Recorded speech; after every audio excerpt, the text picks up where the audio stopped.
I love this question. I love this question for the same reason that I like to think Martin Gardner would have liked it, because nearly everybody thinks the answer is obvious and nearly everybody is wrong. The answer I hear most often is if you stand still on the stairs, you never get anywhere. That's not true. You can go stand on the stairs for a couple minutes, then start walking, and you'll get somewhere. What people actually mean when they say this is that if you stand still on the stairs forever, you never get anywhere. That's true. It's also irrelevant because nobody stands still forever on the escalator either. And the comparison we want to make is, why are people willing to take a 2-minute break from walking on the escalator and not willing to take that 2-minute break on the stairs? Now, the next most common answer is that while you are standing on the stairs, you're sacrificing the opportunity to make some progress. That's true.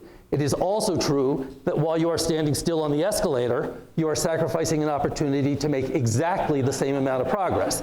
Check it out. If you walk 100 yards a minute and you stand still for 2 minutes on the stairs, you're going to sacrifice 200 yards of progress. If you stand still for 2 minutes on the escalator, you're going to sacrifice exactly the same 200 yards of progress. Let me dramatize that. Here are my friends Alice and Bob. They're about to get on the escalator. But this is a pretty wonky escalator. It stops, it starts, there's something wrong with it. Sometimes it's a moving escalator, sometimes it's basically a staircase.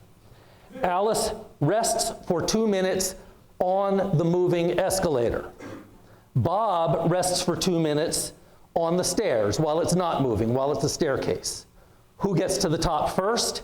Answer, they get there at exactly the same time. They have to because they've both sacrificed the same, say, 200 yards of progress. So, I hope at this point I'm on the verge of convincing you that there's actually a question here. Given that they both get to the top at the same time, why is the person on the escalator generally so much more willing to take a break than the person on the stairs is? I will get to that question, but first I have to ask a subsidiary question. How costly were these breaks? What did the breaks actually cost these people? The answer to that depends on what comes next. Suppose that what comes next is they want to go on to the next floor. They want to go on to floor 2. There are Bob and Alice standing at floor 1. They've already had their breaks. Ahead of them, you see Ghost Bob and Ghost Alice, who are standing where Bob and Alice would have been if they had not taken those breaks. The cost of the breaks is that eventually they have to make up the distance between themselves and their ghosts. They have to make up that red distance there. If they have to make up that red distance on a staircase, that's kind of a slog. Their break was kind of expensive. If they get to make up that distance on an escalator, that's a lot easier. Their break was pretty cheap. The cost of your break does not depend on where you took it. The cost of your break depends on where you make up for it. The cost of your break depends not on what's beneath your feet when you're braking, it depends on what's ahead of you. So, here's Bob on the stairs, Alice on the escalator.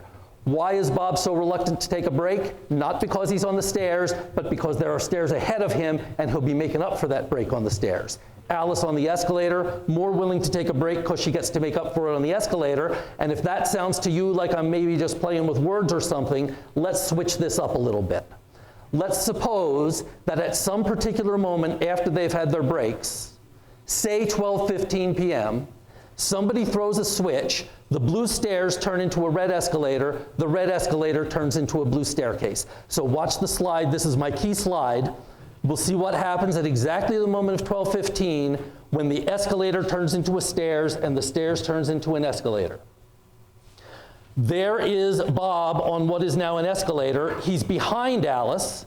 He's behind Alice because he's been on a staircase all this time and she's been on an escalator all this time. So he's behind her. They are both behind their ghosts. They're both behind their ghosts by the same distance because they both took the same length break. What are their arrival times on the second floor? They look something like this. Alice is 2 minutes behind her ghost. She has added 2 minutes to her trip because she's going to be making up for her break on a staircase. Bob is 1 minute behind his ghost. He's only added 1 minute to his trip because he's going to be making up for his break on an escalator.